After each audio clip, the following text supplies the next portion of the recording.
Om Sam Saraswati Namaha. Namaste. Namaste, everyone. This evening we're going to continue our discussion of Lalita Trishati. It's really a fabulous text. It's quite remarkable, and I'm going to get a little bit into the secret of it starting tonight. But let's first begin on page 180. It's in the book called Srima, the Guru and the Goddess. And it's really appropriately titled because this book contains the Kashyap Sutras, the Guru Gita, and Lalita Trishati. So it talks about the aphorisms of Kashyap Muni in his incarnation as Srima, and then it talks about the Guru, and then it talks about the goddess Lalita. And we're on page 180 with the Biniyoga. And Biniyoga is a marvelous term. It means application. What are you going to do with this knowledge? Why are you using this? What's it for? How does it work?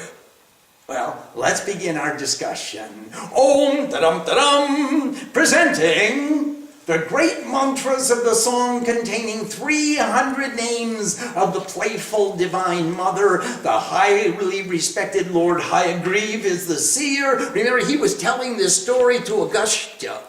And so he went to the Divine Mother, he did tapasya, and he said, how do we know you in truth? And Ma said, stay here and do sadhana for 3 years. And after 3 years, she said, okay, I'm going to give you the answer. You go back to Agastya and Lopamudra, his wife, and you tell them these 300 names and tell them this story. So Hayagriva is the seer, Anushtup is the meter. There's 32 syllables to the verse. I was going to say there are 32 verses to the syllable, but that wouldn't be quite correct. 32 syllables to the verse. The respected, playful, Divine Mother, the great, beautiful one of the 3 cities, the Sthula Sharir, the Shukshma Sharir, the Karan Sharir, in that which is perceivable through the senses, conceivable in the mind, known through intuition or meditation, and beyond, is the deity. Wisdom is the seed. Consciousness in union with nature is the energy. The dissolution of all attachment is the pin. For the purpose of fulfilling my desired objective, this recitation is being applied. What is the desired objective? The fulfillment of Dharma, Artha, Kama, Moksha. Dharma is to reach the highest ideal of perfection. Artha is to acquire the necessary resources, the energies required to fulfill that highest ideal of perfection. Kama is to get rid of all extraneous desires, anything that's other than my chief desire, union with God. And when those 3 are in harmony, the 4th one, moksha, is self-realization, otherwise known as liberation. And that just comes as a natural consequence of having achieved our dharma, of having the proper amount of resources, our artha, and being freed from all other desires, our kama, that is moksha.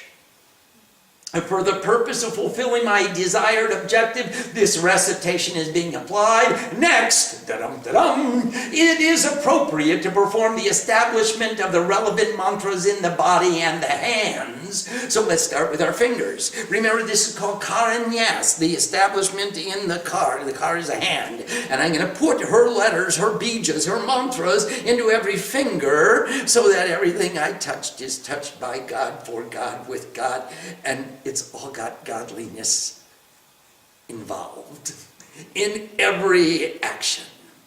Om Eng Angusta Byangdama Kling Tarjani Byang Swa So Madhavabyam. I bow to Eng. And that's the beach of the Guru, it's the beach of the wisdom, it's the beach of creation, it's the beach of wisdom. In my thumb, everything my thumbs touch is touched by wisdom for the Guru with love. And remember, All means the beginning of creation, and E means the perfection or the causal body of creation, and Anuswar means perfection, and the perfection of bringing the manifested existence into into the causal body is the highest wisdom, is known by the seed mantra, the Bij mantra, Aim. Kling, Ka is the cause, and La is the gross manifestation. E is the known through intuition and meditation, and Anuswar is perfection, the cause of dissolving the manifested existence into the causal body within is clean. In the forefinger, I am one with God. So is in the middle finger, purify. Aim in the ring finger, cut the ego. Cling in the little finger, ultimate purity. And roll hand over hands, forward and back, and then clap, saying, Om So. I bow with the weapon of virtue. Om Aing in my heart, I bow. Om Kling on the top of the head, I am one with God. Om So on the back of the head, purify. Om Aing, crossing both arms, that's my kavach, it's my suit of armor, my protection. Purify. Cut the ego. Om Kling in the three eyes, the ultimate purity. Om So with the weapon, I bow with the weapon of virtue, and Om Bur Bhuvasvarom Iti Digbandaha. And Bur is the gross body, perceivable through the senses. Bua is the subtle body, conceivable in the mind. Swa is the causal body, known through intuition or meditation. Infinite perception to the infinite, by means of which we bind all the directions. All the directions, in every direction we perceive, we see in the gross body, the subtle body, and the causal body, all is filled with divinity. We bind all the directions. And now her meditation. She is extremely enhancing with bow and arrows in her hand, and beautiful beyond measure. She has the radiance in abundance, compassionate and young. We extol the beauty of the family, or the beauty of excellence. Two meanings, Kula Devatai, Kula Sundaring, the beauty, the beautiful one of the Kula, of the family, or the beautiful one of excellence. One day we extol Pancha Puja. We're going to make puja, we'll make offerings. Om Lang Prithivyat Vikaya Gandam Samarpayami. We offer scent to the soul of the earth. Hang Akashat Vikaya Pushpe Pujayami. We worship the soul of the ether with flowers. Yang, we offer the fragrance of incense to the soul of the wind. Ram, we show the light to the soul of fire. Bang, we offer this great nectar to the soul of nectar. And when we talk about nectar, we talk about the Amritam, the nectar of immortal bliss. Sang Sarvat Nikaya, we surrender all these articles of worship to the soul of all. Sarvat Nikaya. And now comes the 15-lettered mantra. It says, Ka-e-ila-hrim, ha-sa-ka-hala-hrim, sa-ka-la-hrim. Those are the 15 syllables of the Kadi mantra. And Ka-adi means the mantra that starts with Ka and has a number of other syllables are attached. Now, there are 3 hrims in the Kadi mantra. Ka-e-ila-hrim, hasta-ka-hala-hrim, sakala-hrim. Those are the 3. Now, the 3 forms of Maya. So we're going to start in the causal body. Ka is the ultimate cause or objective. It's the dissolution. It's nirguna Brahman. It's beyond qualities. It's the perfection in the causal body. A is wisdom, desire, creation. It's Rajguna. E is the causal body. It's action, preservation, and Sattva Guna. La is manifested existence, or Tamo Guna. So you've got Sattva, Raja, Tamo. Hrim is Maya. Remember, Ha is the gross body, what you can perceive through the senses. Ra is the subtle body, what you conceive in your mind. E is the causal body, what's known through intuition and meditation. Anuswar, Hrim is perfection. So this Hrim is Maya, and it's the Maya of Vedanta, the one looking to the one. There's only one. Dvityam na mama para. There is not a second. There's only one in harmony with her own self. She is the manifestation of existence. She is both the perceiver and the perceived. She is the seer and the object of perception. In the subtle body, we have another kind of Maya, the Maya of Tantra. Ha is the divine I, Ishwar, Purush, like Om Ham Rudra Devaya Dhamma. Sa is that, Prakriti. Ha, Sa, Purush Prakriti, Shiva Shakti. Ka is the manifested cause, the intuitive perception, heaven or Swa. Ha is the individual consciousness, the Jiv, the subtle conception, the atmosphere, or Bhuva. And La is gross perception, the earth, or Bu. So you got Bur, Bhuva, Swa, Stu, Sukshma, Karan, Sharir, and you've got the manifested cause, the individual cause, and the gross objects of perception. And that means Hrim. And that is the Maya of Tantra. It's the one looking to the many, and the many looking to the one. And in the gross body we get Sa, means all. Ka is the individual cause or desires or objectives. La, individual manifestations. Hrim, that's Maya, the many looking to the many. The Maya of Shankhya, where we forget all about the one. That's all of us interacting with all of us and forgetting all about the one. So here we have three forms of Maya.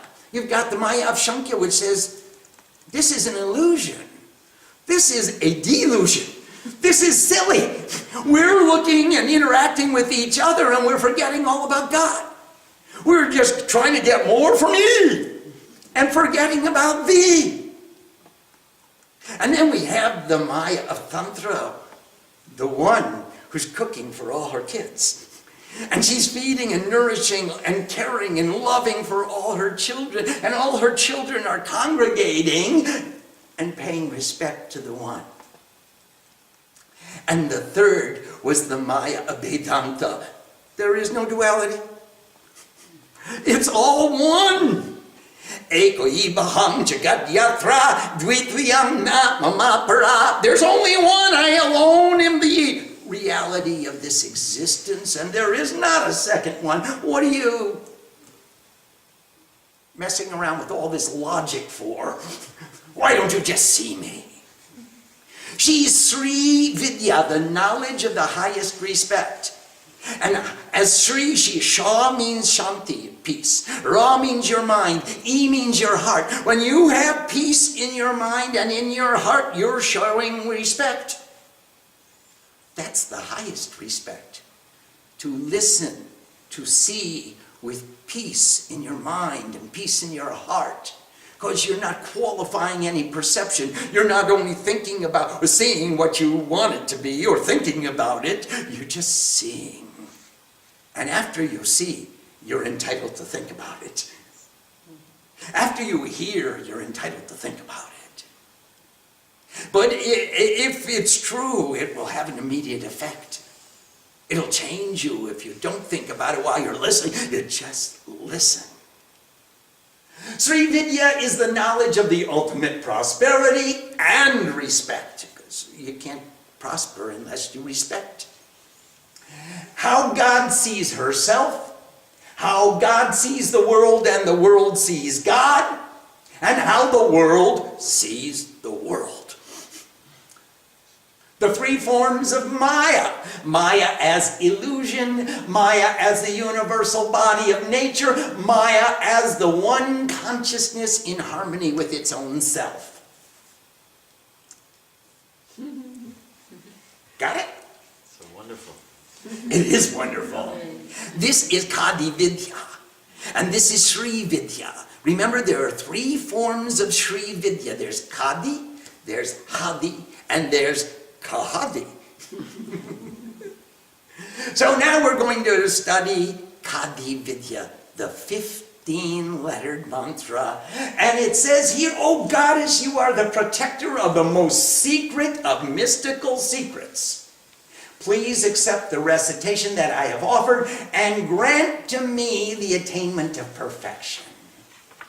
And now, the Trishati Stotram and the respected Hayagriv said, now, we're studying Sri Vidya, Trishati, 300 names of the Divine Mother.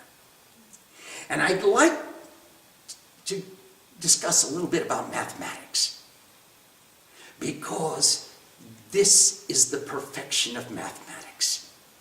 Perfect arithmetic. You won't find a greater example. There are 15 letters in our mantra. If you look at the first syllable, the first letter of the first word in the first verse, it says the letter Ka. And our first letter of the mantra is Ka. If we move to to name number 21, you'll find it on page 189. The first letter of the first word of the next verse starts with A. Our mantra says Ka A. Let's go another 20 names forward to verse number 41, and it starts with E. On page 191, at the bottom of the page, it's name number 41. Ka A E. Let's go another 20 names forward to number 61, and it says, it starts with La. Ka-e-i-la. Well, let's keep going. This is really fun. Study arithmetic like this. Name number 81 on page 196 starts with the syllable Hrim. Ka-e-il-rim. And there are 20 names beginning with the 15 letters all throughout the text in perfect mathematical symmetry, which creates the Trishati, the 300 names of Lalita, is a perfect mathematical formula. There are 300 names, 20 names each beginning with the 15 syllables. Ka-e-il-rim, ha-sa-ka-ha-la-rim, sa-ka-la-rim. And 20 times 15 equals? 300. She got it! You got it! The 300 names of Lalita. And that's why it's so much more powerful. You can't write like this anymore. I mean, it's very, very difficult. You'd have to have a mind steeped in Vedic philosophy and in Vedic mathematics and in the perfect symmetry and the number of syllables in each name, in each word, in each shloka, in each verse comes out to a perfect symmetry of 15 times 20 is the 300 names of Lalita. Now, when you put them all together with their meanings, it becomes even more fantastic what they're telling us about our own lives, about the qualities that we want to inculcate in our own lives as we proceed to that ultimate perfection as we understand it. We have the perfection of our Vidya, of our Padoti, of our Puja, our entire plan of life, our sankalpa. We have all our goals are outlined, and we've got this symmetry, we've got the objective, we've got the resources, we've controlled the desires, we know where we're going, we know how we're going to get there, and all that's left is the academic portion of implementation. Once you do all the planning, all you got to do is implement. The rest is academic. You may have a little tweaks, a few tweaks and a little changes here and there. But everyone who's built a building knows that you spend 2 years or 3 years in the planning, you spend 6 months to 9 months in the construction. And that's true of all the great accomplishments of our lives. These 300 names are going to give us a plan and give us an outline of qualities and characteristics that we want to inculcate into our own processes, whatever we choose to do, whether we're building buildings or we're accounting for them, or we're building websites, or we're planting forests or trees, whatever. Let's begin with the first name is the form of the primary cause. The form of the primary cause. Well, it's infinite. The primary cause is beyond, that's the first mover unmoved. Can anyone know the form of the first mover unmoved? That's a good place to start. The form of the primary cause, who is all welfare. The repository of the attributes of welfare, who dwells as a mountain of welfare. She's got heaps and heaps of welfare. Everywhere you just go near the mountain and you see only welfare. It's piled up high. Who is desirable? Who is the repository of all parts and also all attributes. So if you take the collection of all the parts, you get the whole. I assume the sum of all the parts is the whole. But the whole is greater than the sum of the parts. And she is the repository of all the parts and all the attributes. Who has lotus eyes, who destroys all impurities, who is the ocean of the nectar of compassion, who resides in the forest of turmeric. And that turmeric, remember, we apply for Shanti. Shanti prakachame. Haridram Ranjita Devi. Sukh Sobhagya Dayini. It's the giver of comfort and good fortune. And Atha Shanti prakachame. It's the conveyor of purity and clarity and good fortune and peace. Who loves the blossoms of turmeric, who is the knowledge of love. Wow, that's fun. Is there a knowledge of love? Or is there a feeling of love? Or if we could understand love and use the knowledge of love in everything we do, wouldn't that empower us to build bridges wherever we go? To never have any gap between our relationships? The knowledge of love, we could cultivate love, we can invite people closer and closer in every relationship. She's the knowledge of love, whose glance inspires love. Would you glance this way, please? Yes, definitely. Whose delightful fragrance like camphor pervades all existence. Who destroys the faults of the age of darkness, who has the eyes of a lotus, whose love is piercing, the witness of all action, who causes all effects, the giver of all fruit. Well, in the first 20 names, I think we've got enough to keep us busy for a few lifetimes. If we inculcated any one of these attributes into our character and our behavior and made it karma brahma svabhavajam, made it the intrinsic nature of our karma, our attitudes towards this world, we would be in a very advantageous place. A most advantageous place. The form of wisdom or the form of oneness. And who is expressible by one letter? Which one would you choose? Mago, Ki akkar tumigraham koribe. Ma. Ma!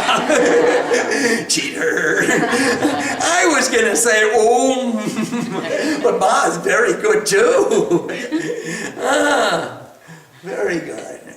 Who is one and becomes innumerable. So that she must reside in every form.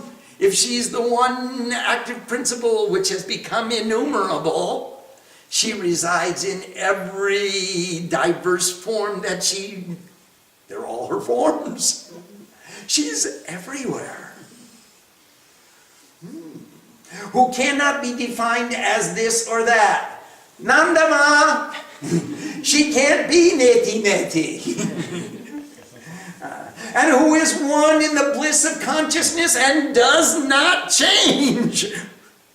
Only our minds change. We perceive our changing mind, but she is always the same. You were there when you were a little girl. You're there when you're a young lady. You'll probably still be there when you're an old lady. Are you still there? Still here. You're still there. Something funny about that. Ma, as we get older, are we still here? Yeah. Yeah. We didn't change. Our minds changed. Our forms changed. Clothes changed. Body changed. Got a little lower and wider. But we're still here. So she's always here. All right. About whom only falsehood can be described, or who cannot be described. What number are we on? 26. 26. About whom only falsehood can be described, or who cannot be described. You can't say what she is. So anything you say about her isn't true, because you're only talking about her. You're not saying what she is. You can't. Neti nandaba. You can't say anything about her. And who can only be worshipped by those whose consciousness is absorbed in one-pointed devotion. That's the only way you can worship her. If we achieve that quality of devotion, that sincerity from which we don't need to change our focus, then only we are capable to worship her. We're not capable to worship her with one mind on the altar and the other mind on the collection box, as most pujaris would like to do. How much dakshina is coming in? What are the revenues of the temple? She's only worshipped when your consciousnness is absorbed in one-pointed devotion, and that's why we sing as loud as we can, as long as we can, as strong as we can, because maybe one day I'll listen. I can only hope and pray. Who can only be meditated upon by fully absorbed consciousness. All the rest are going to the movies. And we go to the movies and say, oh, that was a great meditation. I saw so many neat visions. And who dwells with those who are free from desire. Thank you. Whose hair has excellent scent and is combed and away from her eyes. Thank you. And who alone destroys multitudes of defects. Who is the sole enjoyer. The Mahayogi is the Mahabhogi. The one who unites is the great enjoyer. All the rest are small enjoyers. They enjoy transient pleasures. But the one who enjoys communion with God is really the great enjoyer. Who is the sole object of enjoyment? The sentiment, the flavor, the ras. And that means she is the perceiver of the enjoyment, and she is the perceived in the act of enjoyment. And who alone grants the rulership of the worlds. Who alone is the container of the kingdom of her existence. She contains the entire existence. And no one else can contain it, because every time we put a container there, we always go on and ask, well, what's outside the boundary? What's outside this limit? And who is worshipped in solitude. In fact, that's the only time we can worship her, is when it's quiet inside. And there's not all this chatter going on. And we're really listening to her mantras and really imbibing her attitude and submerged in her vibration. Whose brilliance continually increases. And that means her light and her radiance, and it also means her wisdom and intellect. It just always continually increases. It just gets better. This is as good as it gets, and we are going to make it even better. And who is the supreme ruler of the many worlds? Who is served by one pointed attention, etc.? And who is the one supreme ruler? Ka-e. And now comes the E's. Ikararupa. Ikararupa chekshitri. Sheshitarta padagini. Who is the form of E, which is the causal body? That's the world of intuitive experience. And who is perceived, who perceives the three? All the threes. The Father, the Son, the Holy Spirit, Uma, Satarajatama, Eng, Ring, Kling, Brahma, Vishnu, Mahesh, Mahakali, Mahalakshmi, Mahasishra, all the threes. And bestower of all objects, or the fruit of all karma. Who can be neither sung of nor perceived? Now, you can sing about her, but you can't sing her. You can't see her. You can see her manifested image. And who grants union with God. Who is the manifestation of supreme consciousness to Ithana and others like Sadyojata, Bhamadeva, Agora, Tatpurusha, and the 5 forms of Shiva. Remember, Shiva's got 5 faces. His first face, Sadyojata, who always gives birth to true existence. Bhamadeva, who's the image of the illumination of love. Agora in the center, who is free from fear. Tatpurusha, that full, complete, and perfect individual manifested consciousness. And Ishana, the ruler of all, or the seer of all. And she is the manifestation of supreme consciousness to those 5 faces.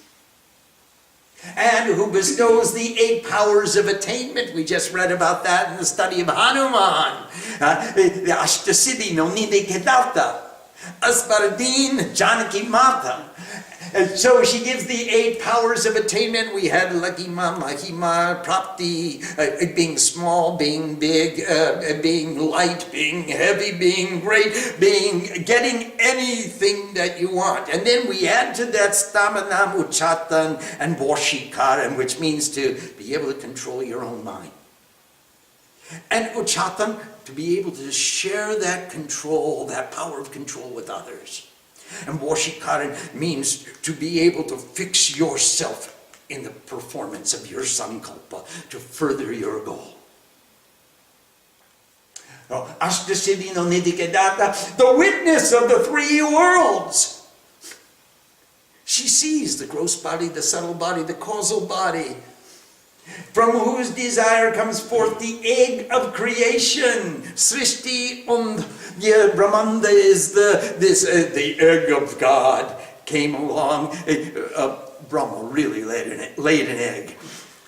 And Vishnu protected it, and Shiva came along and hid it, and it cracked open, and all this creation came out. So she is the layer of the egg. She gave the desire from which came forth the egg of creation. It's the cosmic egg. Who has the strength of 10 million lords. Don't mess with the ladies. Who is the object of praise? and whose body is the other half of the male aspect of God. Remember, Ardhanarishwar is half male or half female, so she's the other half. And it's nice in Hindu culture, they don't say she's the better half, they just said she's the other half. So we don't have any concept of which is better, which is lesser. But she, whose body is the other half of the male aspect. So you have Ardhanarishwar. So Ardhanar Ishwar means half male, the Supreme Lord who's half male, implying that the other half must be something else. Or Ardhanari Ishwara, so she whose body is half female, which implies that the other half must be male. And both are correct. You can divide the sandhi, or the grammar on that, it divides both ways. One of those great terms. Who is supreme amongst the various gods and goddesses? That's kind of fun. Huh? They're all supreme. There's only one God. So, of course she's supreme. There's one God known by so many names. Of course she's supreme. It's the best name of all of them. Unless you want to take another name. And that's the best name too. They're all the best name because there's only one God. Who is the inspiration of the Lord, and who is the witness of the dance of destruction. And she's pretty busy because every kalkasht, every makurt, every moment in time has an end. In fact, there's a beginning, a middle, of an end every moment that's passed. So she's the witness of the dance of destruction. It's the constant transformation into the next thing it's supposed to become. In actuality, you know, consciousness is one and eternal. It's never destroyed. And energy only changes form. So what we are calling destruction is the transformation from one form that we know into another form that's new to us. And the old form, we say, was destroyed. But it wasn't. It became something else. What else? Something else. Well, she sent me a young boy named Adam. Yeah. And he stayed here under your instruction and influence. You're responsible. And he became Advaityananda Saraswati. And she can hardly recognize this young guy with beard and long grubby hair wearing a white gown. And I didn't know his name, Adam. that was the name of the first man on the earth, was Adam. So she sent us Adam, and he became Advaityananda. See, he wasn't destroyed. You get him back sometime. So it's all a constant transformation. It's not like he was destroyed. Well, in a sense, he was destroyed. He'll never be the same again. Sorry about that. But he'll never be the same. But now he transformed into something new. And in the same way, every moment of time is just transformation into something new and becoming something bigger and better and brighter and more enhanced than it was. It's evolving to its optimum efficiency. So she is the witness of the dance of destruction, who is seated upon the lap of the Lord. Good place. And destroyer of all sundry obstructions. Miscellaneous and sundry obstructions, that's an errors and omissions clause. Okay, if you have any obstacles, any obstructions, she will destroy them. Whose every desire is fulfilled. When you're one with God, what do you desire? Do you know the only person who is bound desires liberation? A person who is already liberated never thinks about becoming liberated. They have no need. So when you're one with the goddess and you're one with God, then you have no other desire. Every desire is fulfilled. And supreme energy, whose face smiles upon all. Hey, can all of us get behind that? That's a pretty good one. Remember the Chandra Bindu, the smile with the nose, happy face. It's on top of the Om, it's on top of the Reem, it's a Yanuswar, it's the sound of an atom. It's the most subtle sound. It means the infinite consciousness, which can't be measured, is one with the individual soul. That is, I am one with God is a smiley face. And actually, you might try it. If you wore that yantra, if you wore that yantra, that Chandra Bindu is a yantra, it's the top of a letter, it's the top of the Om. If you wore that yantra on your face all the time, I'll bet you wouldn't have half the problems that you have today. They'd all dissolve if you just walk around with a big yantra on your face, a big smile. Whose face? Huh? Where's your mom? Oh, she's back there. She's got a big smile right now. She does. You can see it because she pulled her hair to the side. She looks pretty. She does look pretty. Whose face smiles upon all. Who is the form of Allah, which is manifested existence. She is beautiful, beloved, or playful. Who is served by Lakshmi and Saraswati. Remember, they're two sisters. Lakshmi is the goddess of wealth, and Saraswati the goddess of knowledge. And if you call upon Lakshmi, she may come or she may not, but she won't stay unless Saraswati's there. If you call upon Saraswati, she will always bring Lakshmi. And that's a truism. That's a Mool Tattva.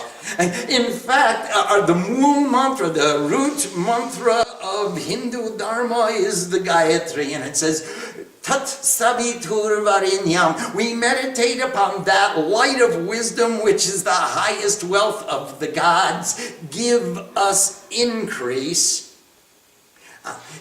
We're always in want of wisdom. We always need greater wisdom.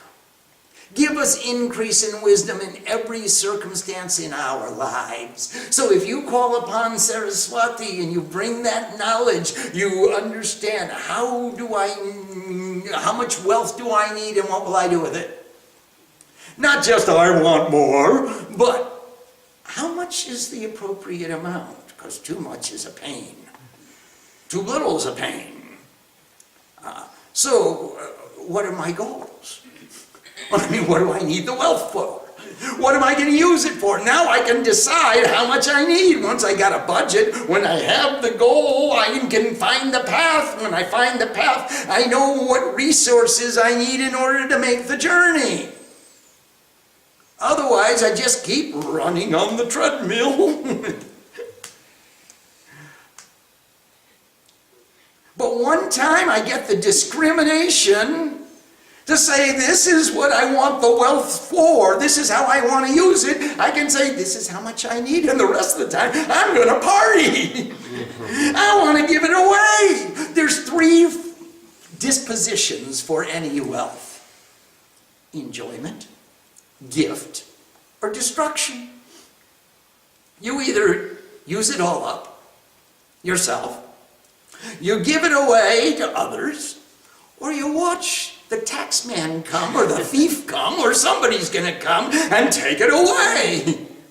And when we all realize that there are 3 dispositions for any form of wealth: enjoyment, gift, or destruction, it really behooves us to make a budget. How much do I need? Because if I get too much, it's going to go to the government. And if they don't get it now, they'll get it when I go.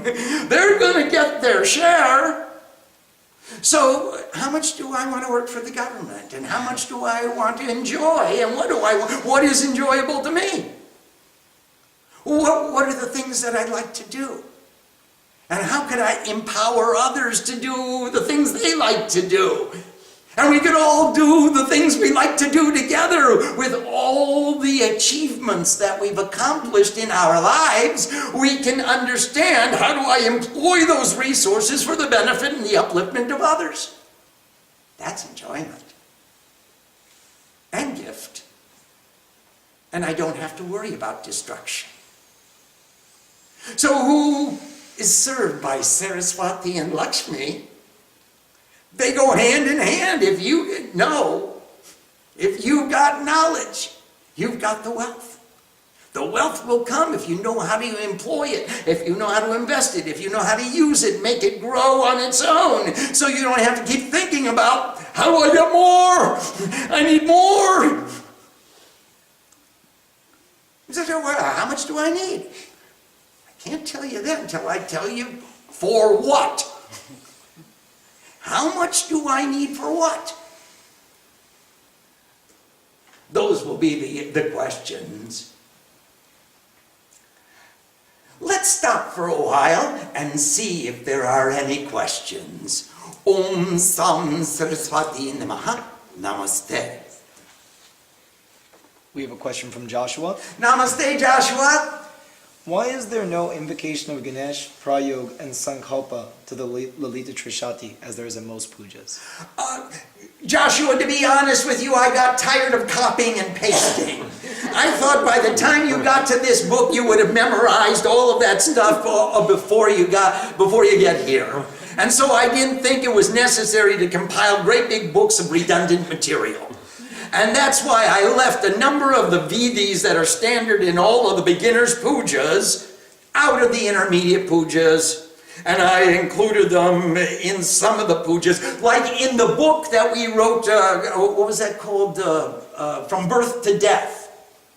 Joshua, in the book From Birth to Death, it came out to be about, 500 pages or something. And some of it was because the type was a little bit bigger because my eyesight isn't so good as it used to be. But the other reason is, I compiled a number of pujas and vidis for how you perform the worship ceremonies for the sanskaras, for all the rites of passage. So what I did was, in the beginning chapters, I said, this is Ganesh Puja, this is Devata Pranam, this is Achman and Asham Shuddhi, and this is how you take a Sankalpa, and this is Sankalpa Shukta, and this is the Swasti Vachan, and etc., ityadi, ityadi. So then I said, in the next chapter, now we're going to do a wedding ceremony. Please perform all the pujas in the chapter 1, and now we'll go ahead and do the wedding ceremony. And now we're going to do an installation we're going to get pregnant. According to scripture, we're going to have a divine divine child. So do all the pujas in the first chapter, and now come, and now this is the puja on how to bring forth divine children. And now when the child, the mother, the fetus is 5 months old, and 7 months old, and 9 months old, we're going to perform these Simantanai, and then and Sadbhakshan, and various other ceremonies, prenatal ceremonies. And then I said, please complete chapter 1, and then come here. And in the same way, when the birth ceremony came, and the name ceremony came, and the astrology came, and then we gave him a sacred thread, and then we gave him the permission to start studying and go to school, and then we gave him a graduation ceremony, and then came his marriage. And I kept going back and say, do chapter 1 and do all of these mantras first, and then come here and you can start this next puja. And still the book was 500 something pages. So in the same way, Joshua, you can do as much as you can do. And then you can do this text. Please. We have a question from Ambika. Namaste, Ambika. The bija mantras in the Pancha Puja look the same as the bija mantras of the chakras, but not in the same order, and not the last one. Is there a connection between this offering and the chakras? Yes, there is. Yes, there is. This is Sri Vidya. That is Sri Vidya. It all comes together. It's Tantra. It's the synthesis of all the knowledge that you know. Keep adding to the knowledge and keep building upon it. And you've got a firm foundation, Ambika. Keep erecting your edifice. It's built block by block, and they're modular construction. And so you take each module and you put it on top of the next module, and you can tie them all together, and it makes a very strong foundation for your knowledge of the highest respect. They are related to the chakras, they are related to the Nivarna mantra. The Kadi Vidya comes in the Devi Atharva Shirsham, which is the chapter before the first chapter of the Chandi, before the Nivarna Vidi. So this Sri Vidya is in the Chandi. The Chandi is represented in Lalita, in the Trishati, in these 300 names. So all of it comes together. It's one holistic spirituality. It's not compartmentalized. It's not just piece by piece. We want to take the whole thing, the whole enchilada. She also asked, why are the Bija mantras in a different order than Bhuta Shuddhi? Because they are not the same as Bhuta Shuddhi. They are a different order, and they're expressing a different subject matter. So here we have Long Hung, Yang Rang, Wang Sung. And you're dancing throughout the chakras. It's not a linear.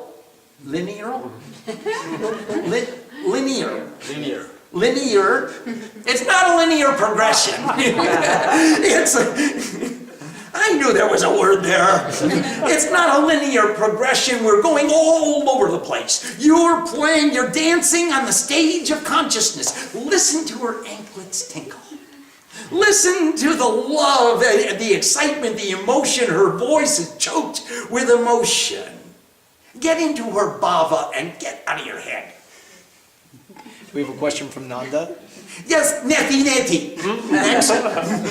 What is the relationship between the Nivarna mantra and the Sri Vidya mantra? Nivarna is one form of Sri Vidya. It is the knowledge of the highest respect. So Sri Vidya has various forms. We talked about Kadi, Hadi, and Kahadi. The Varna mantra is one expression of the Sri Vidya, and Sri Vidya comes into Chandi in the Devi Atharva Shirsham, in the highest meaning of the goddess. And it's employed throughout. So you'll find the Nivarna mantra. You want an exact correspondence? And, well, Ka'e. Let's not go there. Let's just suffice it to say that Om Aim Ring Kling Chamundai Viche is a part of Kae Ilarim Asaka Halarim Sakalarim. She also asked, how does the visualization or meditation differ when we mentally perform jop on the Nivarna mantra versus the Sri Vidya mantra? You can use the same form to meditate upon as you choose. And whatever your ishta is, whatever form you choose, if you choose to meditate upon the form of your guru, on the form of the Kailash, on the form of Chandi, on the form of Mahalakshmi, on the form of Lalita or Padma, or any of the other forms that you choose to meditate, you can do all of the pujas with that mantra. With that meditation, with that dhyana. So this meditation is particular. It says,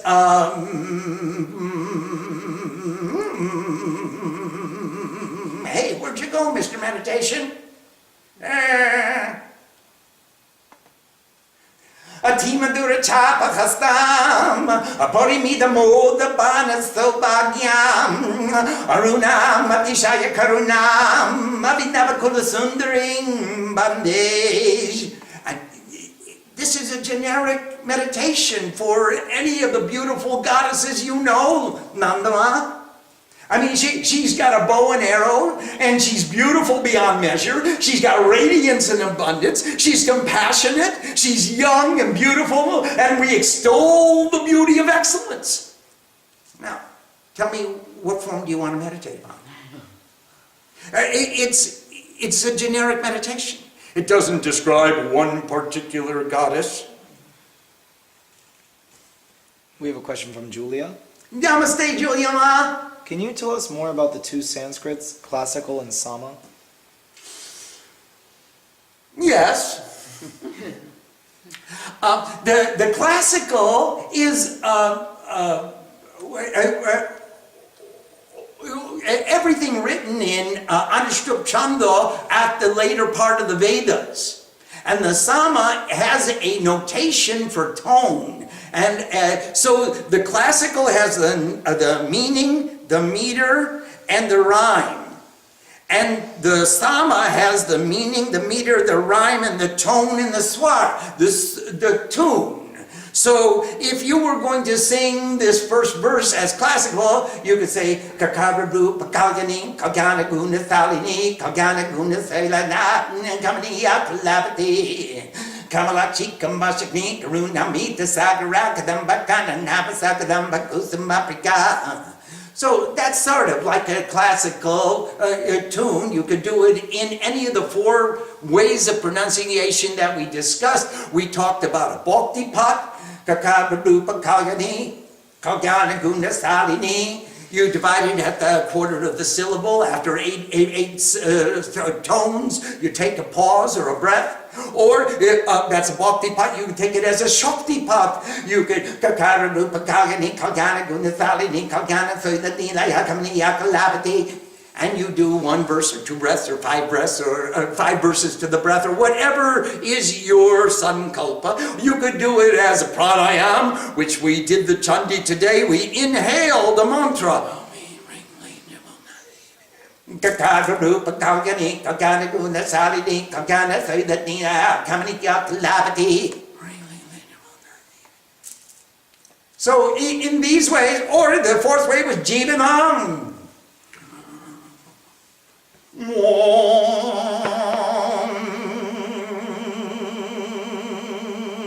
Kakararupa kalyani, kalyana guna salini, kalyana thela nilaya, kamaniya kalabati om.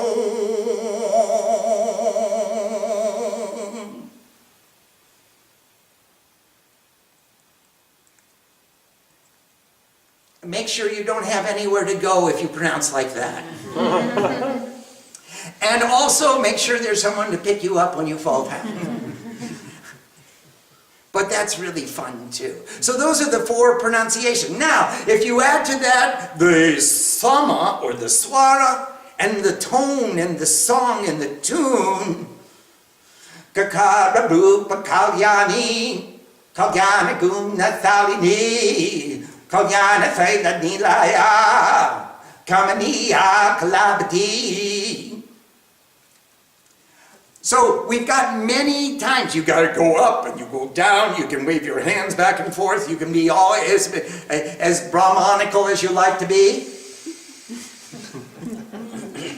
So these are all various forms of pronunciation, and my advice to all of us is to try to learn them all, practice them all, understand their distinctions, and know that wherever you go, every 10 kilometers in India there's another dialect. And every dialect pronounces all the mantras differently. They pronounce the language differently. They pronounce the letters differently. What we a cha in Bengali is a ka. And when we call a sha, there are just so many differences in the letters, in the pronunciation, in the bhavana, and the vibration. I had a translator from Bengali to Bengali for the first 3 months that I lived with Srima. We couldn't conduct a conversation by ourselves.